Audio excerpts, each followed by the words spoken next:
किसी ने पूछा इल्म तसव्वुफ क्या है, तो उन्होंने कहा कि आपको आज कल और परसों में पता चल जाएगा इल्म तसव्वुफ क्या होता है। तसव्वुफ का मतलब सीधे सीधे लफ्जों में अध्यात्म, अध्यात्म ज्ञान। तो आज कल परसों में ये हुआ कि एक दिन उनके जिस्म को काटा गया बोटी बोटी, सिर्फ ये कहने पर कि मैं ही खुदा हूँ, मैं ही अल्लाह हूँ, अनल हक अहम ब्रह्मास्मि।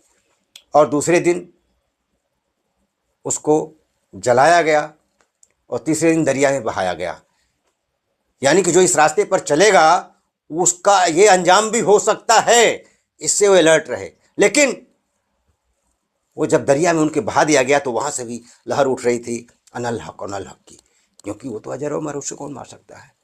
उनको जेल में कैद कर दिए थे तो वहाँ से ताला भी बंद था, वो बाहर भी टहल रहे थे। लेकिन उनको चूंकि पहरेदार ने पूछा साहब जब आप बाहर टहल रहे हैं तो यहाँ कैद क्यों, कहें तुम नहीं समझोगे, तुम नहीं समझोगे।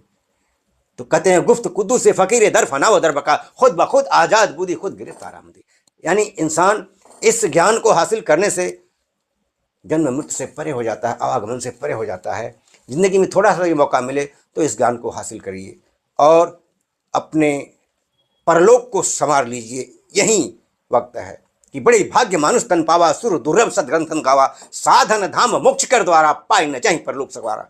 यह मनुष्य का शरीर बड़े भाग्य से आपको मिलता है, देवता भी जिसके लिए तरसते रहते हैं। और इसको पाकर के अगर आपने अपने परलोक को नहीं संवारा तो आपसे जैसा कोई मूर्ख नहीं, आप व्यर्थ ही काल को, कर्म को, ईश्वर को दोष देते। दोष स्वयं आपका है, क्योंकि इस मनुष्य तन में आपका विवेक, बुद्धि और माइंड ऐसा बनाया ईश्वर ने कि आप इबादत करके, आराधना करके उसको प्राप्त कर सकते हैं। यह बात किसी और मखलूक को नहीं है, किसी और प्राणी में यह विशेषता नहीं है। इसलिए कह रहे हैं कि बड़ी भाग्य मानुष तन पाला, सुर दुर्लभ सदग्रंथन गावा, साधन धाम नोच कर द्वारा पाई नहीं परोस। ये आत्मा जब इस मनुष्य तन पर सवार है तो ये साधन है मनुष्य, और उसको पाने का तरीका यही है, उसका साधन यही है। इसके अलावा और किसी दूसरे शरीर में जाकर के उसको प्राप्त आप नहीं कर सकते। ये मोक्ष का द्वार है। तो अलर्ट हो जाए।